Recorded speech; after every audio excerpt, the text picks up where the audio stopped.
The police killing of George Floyd has sparked nationwide protests over policing. Amid these protests, a rallying cry for some has gained traction: defund the police. You might think defunding the police means stripping police of all funding and eliminating police departments completely, but it doesn't. This is not about flipping some magic switch and poof, all police just disappear. And this is about an evidence-based driven strategy to produce better public safety by trying to get the police out of those things that they're not really properly equipped to handle. They shouldn't be responding to mental health crisis calls. They shouldn't be responsible for discipline in our schools.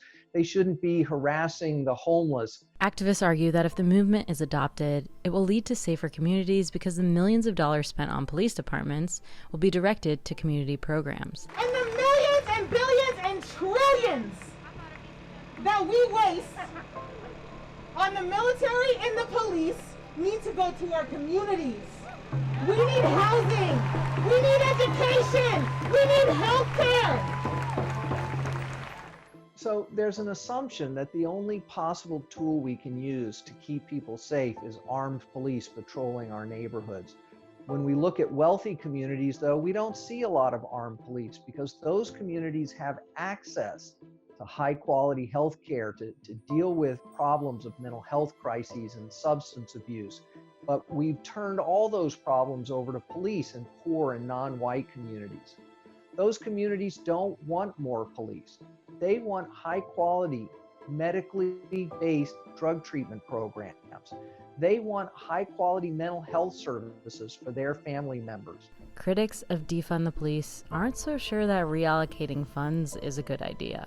The president is appalled by the defund the police movement. There won't be defunding. There won't be dismantling of our police. This is rolling back the protective layers that protect Americans in their homes and in their places of business. In your experience, every time someone calls 911, would a therapist or a medic be sufficient, or sometimes do people need cops? I'm quite unclear how a medic is going to help with an armed subject who's assaulting his wife in a domestic violence situation or elsewhere. Many critics' first response to abolishing the police is, but how will I be safe if I have a real emergency and need the police?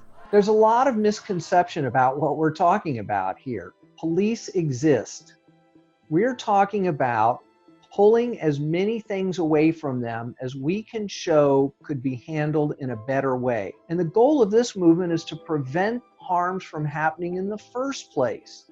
Well, I think we have a real political crisis in our country where there's a division between people who think that it's actually possible to make the lives of the poor and the isolated better, and those people who think that the only thing those people understand is the threat of guns and putting them in cages.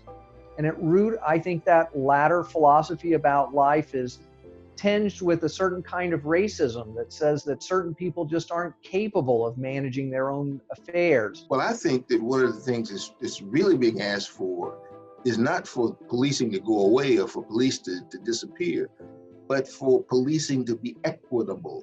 Black and white people have experienced policing entirely different.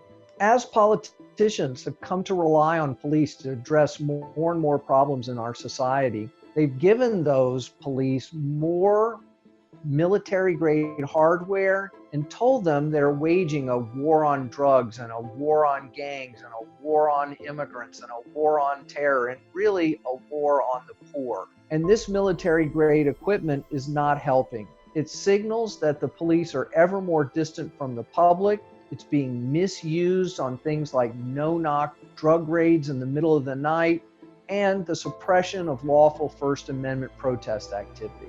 Politicians on both sides of the aisle have avoided committing to defunding the police. No, I don't support defunding the police. I support conditioning federal aid to police based on whether or not they meet certain basic standards of decency and honorableness. And it only perpetuates the problem more. We should be providing more money to training. House leadership recently unveiled a sprawling new police reform bill called the Justice in Policing Act.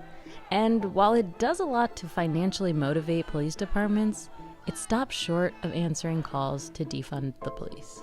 We've seen a growing number of cities in the midst of this crisis beginning to take seriously the demands to shift resources from jails, courts, and police into community identified needs. And I think we're just going to see these movements get stronger, especially as they begin the hard work of talking to their neighbors, building alternatives, and convincing the people in their communities that they have a better strategy for producing public safety.